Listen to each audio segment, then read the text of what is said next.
Imagine a land shrouded in perpetual twilight, where the very air feels heavy with malevolence, and shadows lengthen not just from the setting sun, but from this pervasive ancient evil. A Mm. place where hope is just a flickering candle in a hurricane, really, Mm. and where even the most fundamental source of life, the water you drink, can turn your neighbors into these shambling, grotesque horrors. Yeah. That's the chilling reality facing our intrepid adventurers in the cursed, mist-shrouded land of Barovia.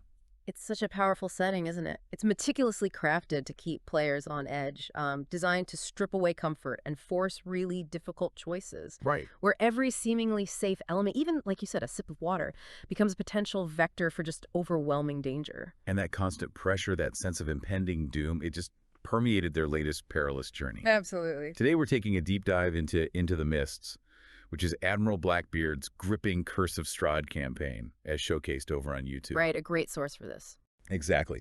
Our mission today is to meticulously unpack the latest harrowing chapter. This is where our valiant party descends into the village well to uncover the source of a mysterious, terrifying plague. Mm-hmm. We'll extract every critical nugget of knowledge, every surprising fact, and every tactical insight from the raw game transcript, the episode notes, and the overarching campaign background Yeah, pull it all together. to reveal not just what happened, but how they battled the very essence of contagion and what broader lessons we can, glean from it all. Okay, so to really grasp the dire circumstances they face, we first need to set the scene within Barovia itself, right? Yeah, Because this isn't just some sudden outbreak. This pervasive sickness, it emerged specifically after Strahd's devastating siege on the town. that timing is key, isn't it? It really is. Its immediate connection to the land's Dark Master raises these really unsettling questions for our adventurers and for us, the observers. Like, was this plague a deliberate, calculated weapon unleashed by Strahd himself? Like a twisted kind of biological warfare. Exactly. Yeah. Designed to further crush the spirit of the villagers. Or was it just another cruel, random twist of Barovia's inherently terrible, almost sentient bad luck? A natural byproduct of its pervasive corruption. The distinction for the party wasn't just academic, it really spoke to the very nature of the enemy they were facing. And the plague itself is truly horrific. I mean, it's a living nightmare unfolding right before their eyes. Yeah. People are getting sick with baffling speed, then succumbing to the illness, dying, and alarmingly, returning as animated, decaying undead. It's that cycle. The return is the truly terrifying part. It's a cycle of despair that just compounds upon itself.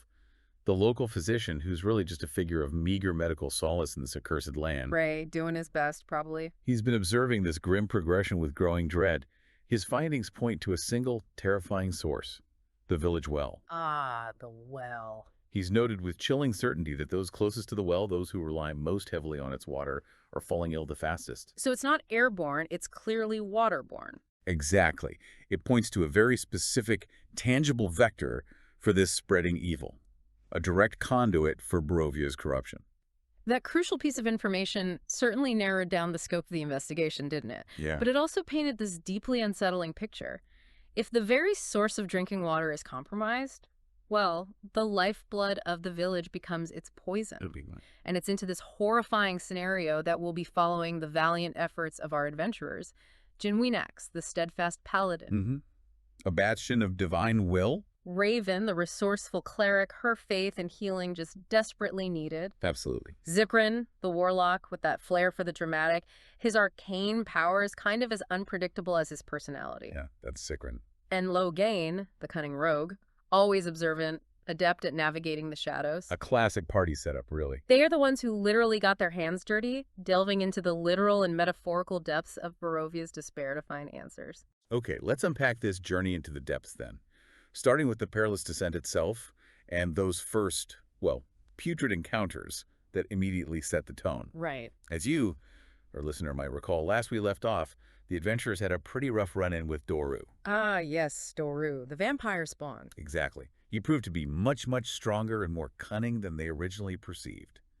When a split-second opportunity arose, Doru just seized it, proved too quick for their pursuit, and just melted away into the surrounding Barovian mist. Yeah, he got away. A loose end they probably weren't happy about. Definitely not. And right on the heels of that intense, draining encounter, the town was hit with this new, insidious threat, the sickness. Bad timing.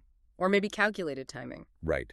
The physician, as you mentioned, zeroed in on the well, creating this undeniable urgency. Which forced the adventurers' hands, basically. They realized external help might not come, or it might come too late. Yeah, they had to take matters into their own hands, confront this unseen enemy directly. Which leads us to Logain. Exactly. Logain, being the resourceful and, frankly, courageous rogue he is, bravely took the initiative, lowered himself into the dark, echoing depths of the well first. Someone had to go first. The transcript paints this vivid picture. The immediate impact, the splash, and then, as soon as his feet touched the damp stone floor, bam, attack. Instantly. Not just by the merc, but by a decaying zombie, an immediate visceral confirmation of their worst fears. He managed to dispatch that first one with surprising speed, actually. Good for Logain. Quick reflexes. But the relief was fleeting, almost immediately nullified as another seemed to churn and emerge from the murky, unseen depths, signaling this was no lone encounter. So the fight was on from the second he landed? Pretty much. From there, with the stakes immediately clear, the rest of the party descended the rope, one by one, into that abyssal darkness. And the description from the campaign notes really emphasizes the oppressive atmosphere. It says, it's pretty dark down here. Understatement of the year, probably. Right. This incredibly low visibility meant that those without dark vision, the innate ability some D&D races have to see in the dark. Like humans. Exactly, like Raven, the human cleric. She had to scramble to light a torch. Which sounds minor, but in combat. It's a critical tactical consideration. It highlights how quickly basic survival needs become complex tactical choices, illuminating the dangers lurking just beyond their torchlight.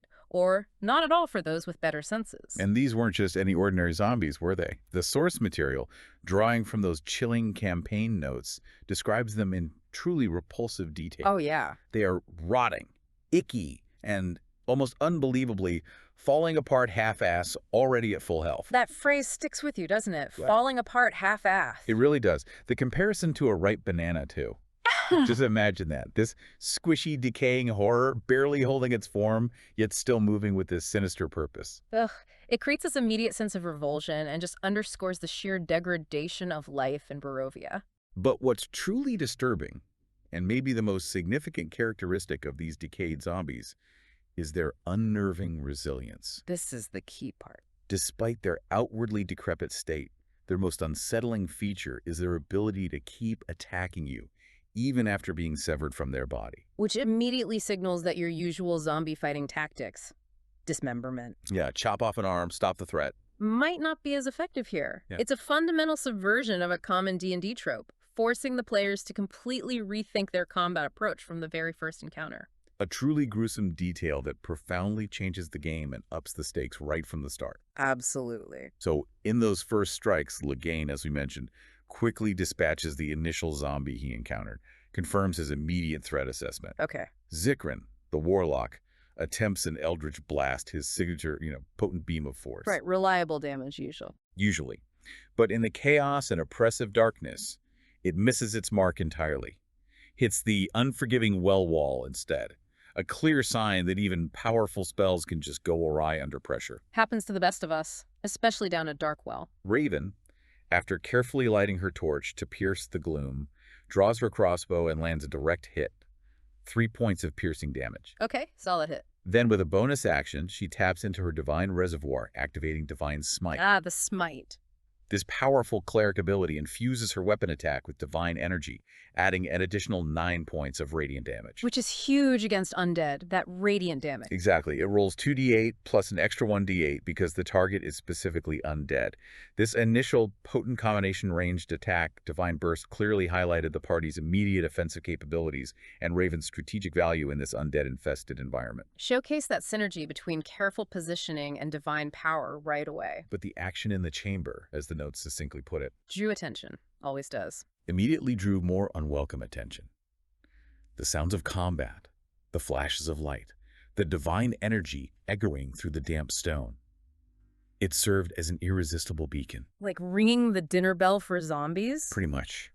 Two more zombies, drawn by the commotion, began to emerge from the murky water in the same confined chamber. Okay, so they're coming from the water itself. And then a fourth zombie was distinctly heard approaching from a passage leading off to the west, its shuffling, dragging sounds echoing ominously. Ah, so it's not just one chamber, there are tunnels. Exactly. This chilling confirmation signals that the well is far more extensive than just a single chamber, that the party had stumbled into a veritable subterranean network, and that they were truly in for a prolonged, multi-front fight. Interestingly, the initial performance of these zombies seems almost clumsy based on the notes. Yeah. It mentions they struggle significantly with initiative rolls and struggle with their biting attacks, many of their desperate lunges missing or being easily dodged. Setting a false sense of security, maybe? Could be. This early display of ineptitude might have inadvertently made the party think, okay, these guys are tough but clumsy, which makes their later adaptation even more impactful. It's a classic DM technique, right? Escalate the threat subtly. Speaking of impact and evolving threats, let's transition into the real heart of this encounter. The grueling combat and the remarkably creative tactics that unfolded in those dark, claustrophobic tunnels. Right, because the threat did evolve. It really did. That horrifying detail about severed limbs not incapacitating the zombies, we see it in action. Jinwinax, the paladin, chops off a right arm. Clean hit. Zikrin, the warlock, with a well-aimed strike, takes a left leg. Gone. Yet unbelievably, these things just keep coming. Their separated limbs still twitching, their bodies still lunging, albeit awkwardly. Which presents this unique and horrifying tactical challenge. You can't just dismember them to neutralize them. No easy wins. You have to fundamentally rethink your approach. Move beyond mere damage to strategic destruction. You have to focus on truly destroying the undead, reducing them to inert piles of rotting flesh, rather than just breaking them apart. It demands adaptation on the fly. Pushes their creative problem-solving skills right in the heat of battle. And it also subtly underlines that pervasive, deeply unnatural corruption of Barovia, doesn't it? Even the basic rules of undeath seem twisted here. Absolutely. And it wasn't just the party adapting. The zombies themselves. Despite their initial clumsiness, they began to learn. Or perhaps their more effective forms just started emerging from deeper down. How so? Later in the encounter, instead of just relying on those ineffective bites, they started to use claw attacks. Ah, okay. The notes describe this as them proving to be a little bit better with their hands than their mouth, which is a truly chilling thought, given their decaying state. Yeah, slightly better coordination is suddenly terrifying. These new claw attacks landed hits for a more consistent 4 to 6 points of damage. And in one particularly harrowing instance, a natural 20 critical hit, Ouch. dealing 9 points of damage, or a staggering 13 total with a critical hit from the special crit table, landed squarely on Raven. 13 points on the cleric, that's serious. Yeah. This forced the party to start taking significant compounding damage, necessitating the crucial use of their precious healing resources. And that's the evolution, right? From clumsy biters to more effective clawers. It's a classic example of how even seemingly simple enemies can become complex, resource-draining threats when their capabilities adapt. Pushes players to burn through spell slots, lay on hands charges, healing potions. Escalates the feeling of peril, emphasizes the draining nature of the encounter, makes every resource choice really weighty. And speaking of character and ingenuity, let's talk about some of the truly heroic acts and flamboyant finishes that broke through the grim, putrid atmosphere. Okay, yeah, the fun stuff. Zikrin, the warlock. Yeah. In a moment of true macabre innovation that could only come from a creative player, he found a way to not just damage, but humiliate one of these decaying horrors. What do you do? He picks up a zombie's own severed leg. No. Yes. And in a truly flamboyant and unforgettable move, starts beating him with it, trying to literally smash his face in. Beating a zombie with his own leg, that's something else. The comical yet utterly effective result was 5 points of damage, leaving the zombie with just 1 hit point remaining. Almost took it out. The notes even capture Zikrin's sheer audacity as he tries to shove this dude's foot in the zombie's mouth like, eat it. Oh my god, that's amazing. It transcends mere combat mechanics, doesn't it? Yeah. It highlights the player's creative approach, finding humor in character expression, even facing grotesque horror. It really does. And for dungeon masters listening, it's a vital insight. How do you foster an environment where players feel empowered to try such outside-the-box, character-driven action? And Jinwinax, the paladin, he has his own standout moment. A funny, yet incredibly protective move that underscores his devotion to his party. What did the paladin do? He grabs another severed zombie arm. Okay, seems to be a theme here. Right. Makes it point its finger and seemingly yell, "You," at a different zombie, then dramatically flips it over to do a bring it hand gesture, a taunt of the highest order. Using a zombie arm to taunt another zombie? Love it. All while simultaneously attacking with his greatsword to deliver a resounding blow to its head for 4 points of damage. And the best part, this theatrical display successfully drew attention away from the wounded raven. So it was tactical too, protecting the cleric. Exactly, showcasing not just excellent teamwork and quick thinking, but a real flash of paladin personality in the darkest of places.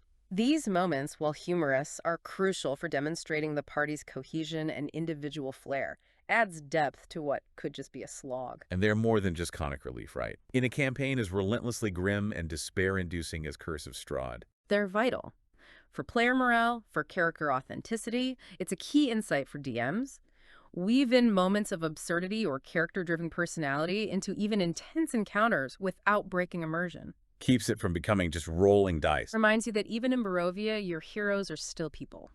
So the ongoing damage, as you might expect, necessitated significant and careful healing. Had to. Raven, the cleric, ever mindful of her party's well-being and her own finite resources, used her Cure Wounds spell on herself.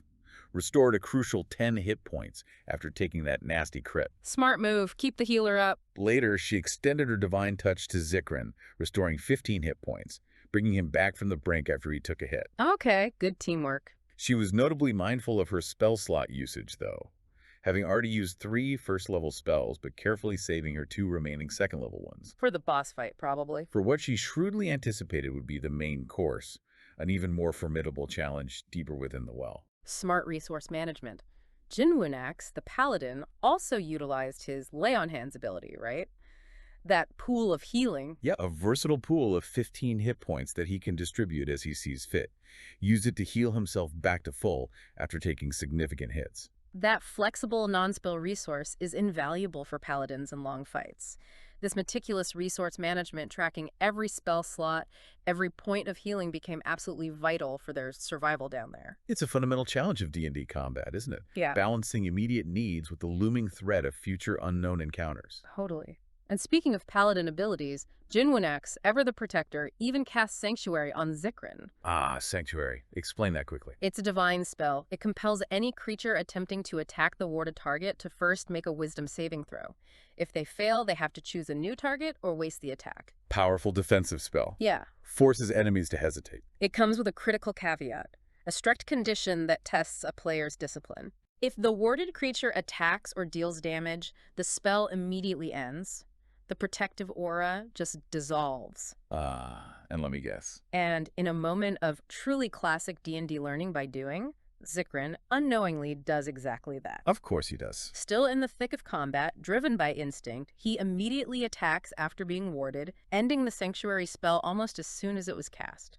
Leading to. Jinwunax yelling, "Don't do anything, you idiot!" Huh. Perfect. It highlights that tactical learning curve, doesn't it? Even seasoned players make mistakes under pressure, and those mistakes have immediate, sometimes humorous, consequences. It's a fantastic example of in-game learning through trial and error. Every player's been there. And this brings us to another key learning moment for the party. Understanding zombie resistances and vulnerabilities. Okay. Raven, in the heat of battle, ever pragmatic, seeking any edge, questions if zombies take necrotic damage. You know, the damage type often associated with undeath. Makes sense to ask. Jinwunax initially struggles with a damn if I know, and actually gets a critical fail on a religion check trying to recall lore about undead. Whoops. Bad roll. But he eventually succeeded on a follow-up roll with a respectable 17. Okay. Recovered. This successful roll allowed Jinwunax to inform Raven that zombies most likely can take necrotic damage. But critically, he also conveyed that the only thing that normally doesn't affect them is poison damage. Ah, poison immunity. That's standard for many undead in D&D. Right. And this piece of information is quite significant, not just for the immediate battle, but for our deep dive later, especially when we discuss the ultimate source of the plague, the big boss. Okay, so remember that. Standard zombies likely immune to poison. Got it.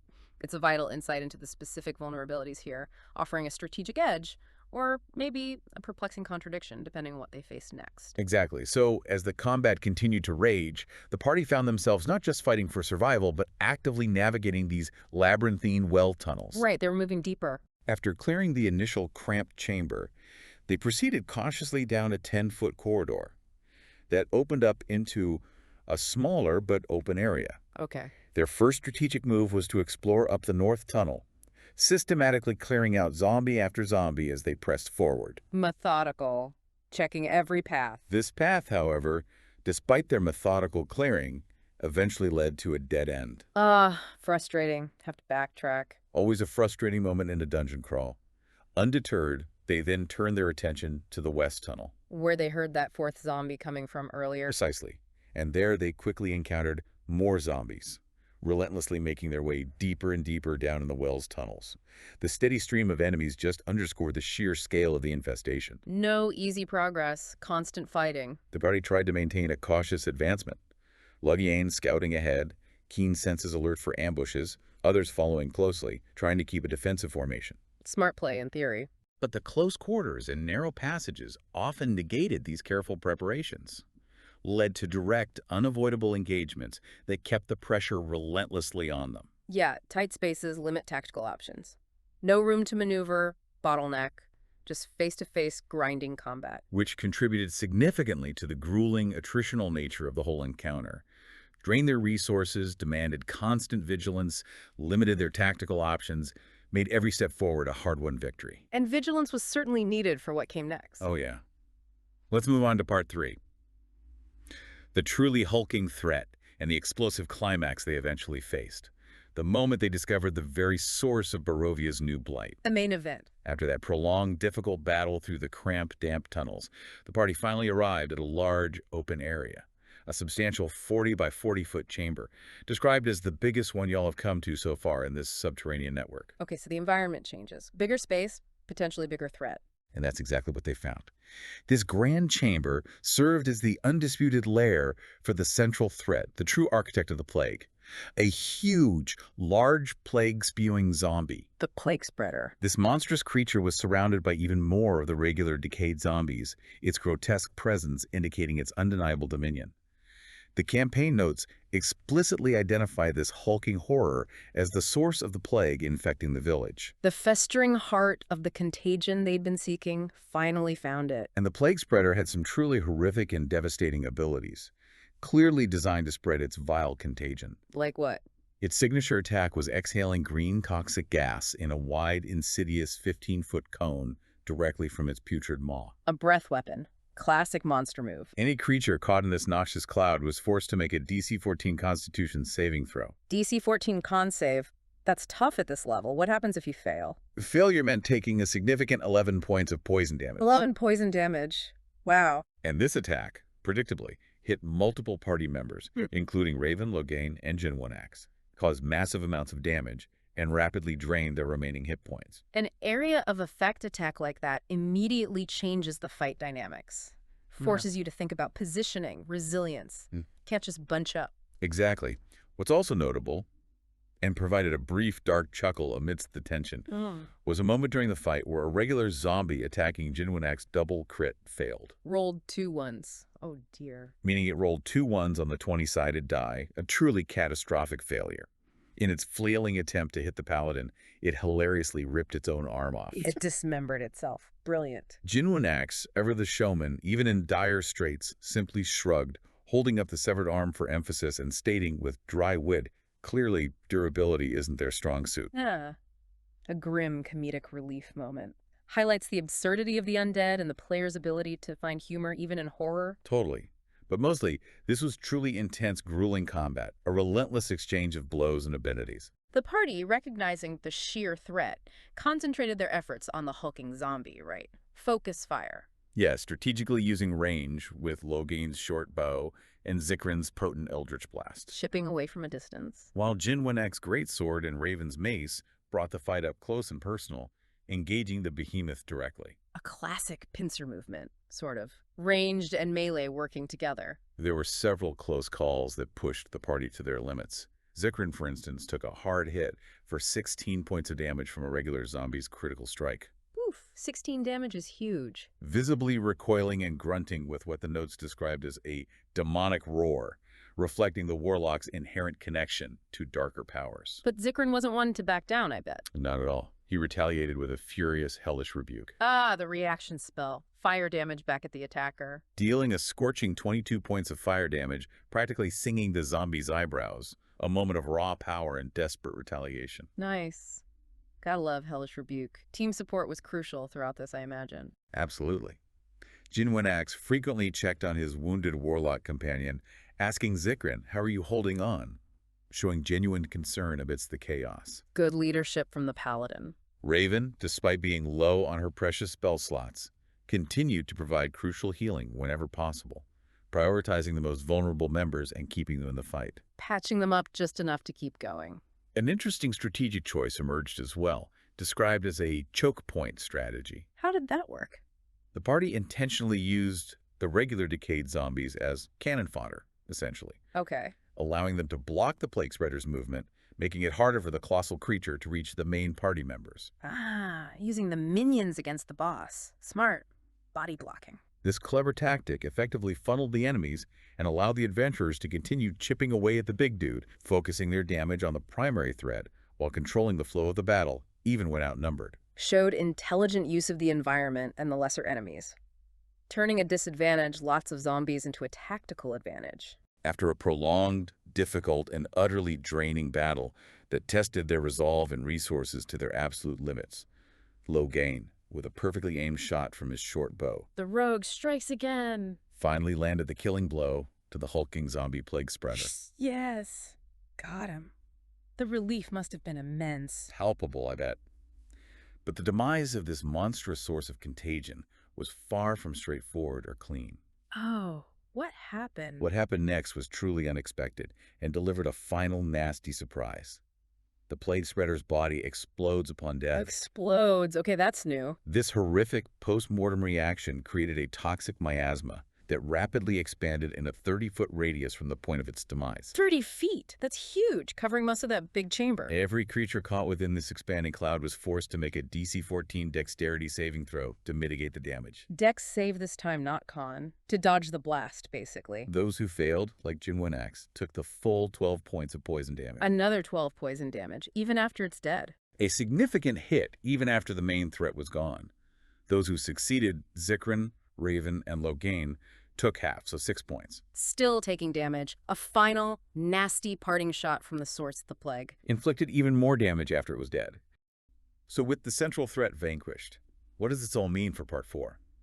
The aftermath, the revelations they glean from the depths, and the profound future implications for Barovia. Right, the cleanup and the what now phase. After the explosive climax and the lingering toxic fumes, the party meticulously finished searching the remainder of the well, dispatching a few lingering decayed zombies here and there, ensuring no remaining threats festered. Mopping up. Good idea. For each zombie killed, they gained a significant 50 experience points, XP, steadily accumulating valuable XP that would eventually lead to their level up. The well was officially confirmed as cleared of everything, at least for now. Okay, immediate threats neutralized. Mission accomplished in that sense. With the immediate threat dealt with and the chamber cleared, the party finally turned their attention back to the reason for their perilous descent.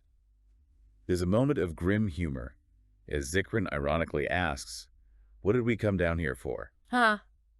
After all that fighting, easy to forget the objective for a second. Before quickly remembering their core mission. We're trying to find the source of the contamination. Zombies in the water, quite possibly. Well, they certainly found that, and the source of the zombies. As they explored the chamber more thoroughly, they also identified a pipe that water is flowing in from another source. Ooh, interesting. So the well isn't self-contained. Exactly. A critical revelation. It suggests the well isn't just a stagnant pool, but is fed by nearby rivers or underground springs. Which immediately implies the contamination could be more widespread, potentially flowing in from other, perhaps unseen sources beyond the immediate well chamber itself. Makes the purification problem much harder. They also observed a pump handle, hinting at the mechanism of water distribution to the village, connecting this deep, dark well to the everyday lives of the villagers above. Which discovery immediately raised a critical new quest, the formidable challenge of purification. The party realized with a stark sense of urgency that they needed to test the water again, see if it was actually cured or if the deeper contamination persisted. But Raven, the cleric, noted a significant hurdle. Mm. They lacked the purify food and drink spell. Right, the standard first-level spell for cleaning water. Her available spells were detect poison or disease and create or destroy water. Neither offers a comprehensive solution for a massive well. And even if they had purify food and drink, the limited 5-foot radius, that was also discussed, right? How could they possibly cleanse the entire well? A task that seemed to stretch way beyond their current abilities. Highlighted the sheer scale of the problem they'd uncovered. It wasn't just about killing the monster. Zikrin, ever practical, took a test sample of the water in an empty potion bottle, right? Tangible evidence for Ismark. Yep. Described it as having a little green little hue, a visual testament to its lingering toxicity, and wisely advised, don't drink it whatever you do. A small but crucial step, bringing back direct proof of the well's state. Okay, so they have the sample, then they head back up. Speaking of Ismark, the party then laboriously climbed back up to the well's entrance, emerging from the depths into the dim light of Barovia, where Ismark was anxiously waiting. Must have been relieved to see them. They reported their findings, detailing quite a bit, actually, including the grim realities of zombie guts and slime and the big bulbous mass of the plague spreader that was wrecking the water. They held nothing back. Gave him the full ugly picture. Handed over the vile water sample, that tangible piece of the horror, expressing hope that between our powers and the powers of the local priesthood, we can cleanse the area now that all the demonry are gone. A bit optimistic, maybe, given the scale, but hopeful. What was Ismark's reaction? Immediate and heartfelt, tinged with profound relief. We thank you. He swiftly announced a critical decision. The well would be sealed until we can fully purify the water. Smart move. The only safe option, really. Called it a real good plan for the immediate safety of the village. Showed his immediate understanding of the gravity and his trust in the adventurers. And the adventurers, showing incredible foresight and compassion, then suggested that those villagers who had already drank from the contaminated well Right, the ones already exposed. probably need to be looked after to prevent them from failing and suffering the same fate as what is down there, meaning turning into undead horrors themselves. They implored Ismark to prevent this, suggesting gathering the already ill for communal care and aid, hoping to stem the tide of transformation. Thinking beyond the immediate threat to the secondary consequences, good on them. Ismark, once again, reiterated his gratitude and reminded the party they were still welcome at the mansion for much-needed rest and recovery, recognizing their immense service. A safe haven, at least for now. The episode concludes with the exciting news that all party members have gained enough experience points to reach level 4. Ah, level up. The sweet reward. A significant milestone in any D&D campaign. A true mark of progress, a testament to their valor, promising new abilities, new spells, increased power for the even greater challenges that undoubtedly lie ahead in Barovia. It's a well-earned reward after such a grueling, resource-draining encounter. Reaching level 4 opens up new avenues for character development, new tactical options, truly preparing them for the even more formidable forces of Strahd they are destined to face. It signals not just their survival, but their growing mastery, maybe, over the terrors of Barovia. Or at least their ability to endure them. So yeah, we've seen how our adventurers plunged into the literal putrid depths of Barovia's despair, battled gruesome, limb-shedding zombies, confronted a truly monstrous source of contagion. They cleared the immediate threat, gathered crucial intelligence about the well's deeper connections, and against all odds, lived to tell the tale. Moved from uncertainty to understanding, from frantic defense to calculated offense against a deeply insidious threat. But as they emerge from the well, that larger, more unsettling truth hangs heavy in the air, doesn't it? The sickness that turns living people into animated undead. It raises profound questions about the very fabric of Barovia. If the well, a fundamental source of life, can become a conduit for death and transformation, what enduring hope truly remains for the village? It's not just a physical affliction, is it? It's like a spiritual blight on the land itself. Exactly. Ismark has sealed the well, a vital stopgap measure.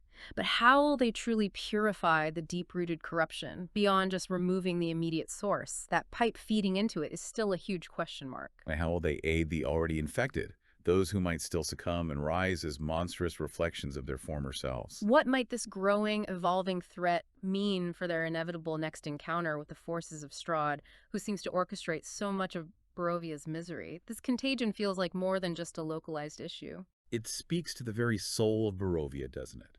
A land being slowly devoured by its own darkness. This deep dive into the mists really shows us that even in the darkest, most putrid corners of a cursed land, strategy, quick thinking, those moments of flamboyant heroism like Zikrin with the leg, Yeah.